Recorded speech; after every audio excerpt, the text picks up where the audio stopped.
Of our hot topics, but if you live or work in Portsmouth, you may drive by this every day, the Confederate monument at the intersection of High Street and Court Street. Yeah, you easily could just pass it by and not give it a whole lot of thought, but one local woman says she never hurries by the statue, and she says she always takes a moment to look at it and look at the men that she says still can move her to tears sometimes just thinking about it. Here's this week's postcard from Hampton Roads. Well, we're on High Street in downtown Portsmouth this morning, where a lot of things have changed over the years, but one of our viewers said she's drawn to something that has stayed the same for years and years, stayed the same since the end of the Civil War. I want to introduce you to Virginia Jeffries, and you wrote in about the Confederate monument that is right in the middle of town here. Why is this a special spot to you? Well, it was here before I was born, and my mom used to walk me by here all the time in a baby carriage, and I grew up seeing it. And I noticed that it seems to be one of the last things that was originally in Portsmouth. It's still in Portsmouth, and I felt like somebody should draw attention before it gets tore down. And I like it. So when your mom brought you by as a child, what did you think it was? And then when did you realize, you know, what it did represent?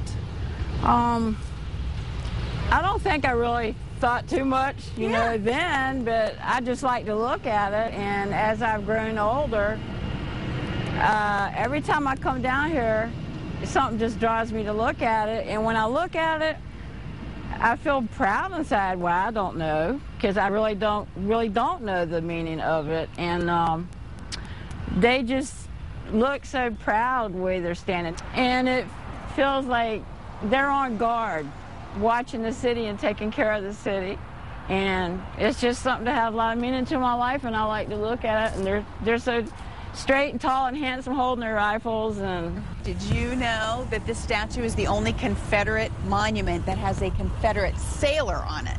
No, I didn't know that. I didn't know that either, so I did a little bit of reading after you wrote to me. Yeah. So do you bring your children by? I know your daughter brought you down here today, and she's a grown-up, but as kids, did you bring your kids by too? Yes, like I did. So why'd you do that? What did they think?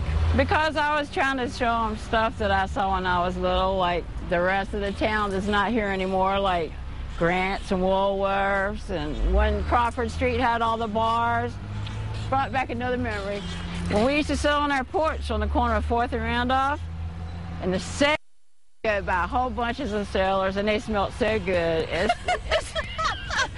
It's just things that aren't here anymore, you know? So that's what I wanted to show them, something that I saw when I was little. So.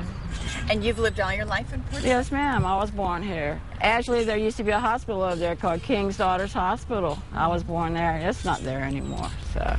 What's your favorite part about living in Hampton Roads? It just looks so pretty, and the trees are all pretty, and the people are nice like you. Aww. Well, I think it was very nice of you to write into the Hampton Roads show about the monument, so make sure you come down to Old Town Portsmouth, check out the monument and all the beautiful things about this little waterfront city that we're lucky enough to enjoy. Make sure you tell them the Hampton Roads show sent you. All right, I do have to make a confession, a correction. It is actually one of just 3 statues that features a Confederate sailor. One of 3. That represents the infantry, the artillery, and the cavalry. And of course, Virginia Jeffers, you know, knows it's the Confederate monument. But when she says she doesn't know every part of what it really stands for, I mean, there's a lot to learn. There's a lot of interesting things about that. It was vandalized in 2005. We probably remember that as a news story, and was restored in 2006. And pretty cool. So thanks to Virginia for writing in, and keep those ideas for postcards from Hampton Roads coming. Yeah, it's neat hearing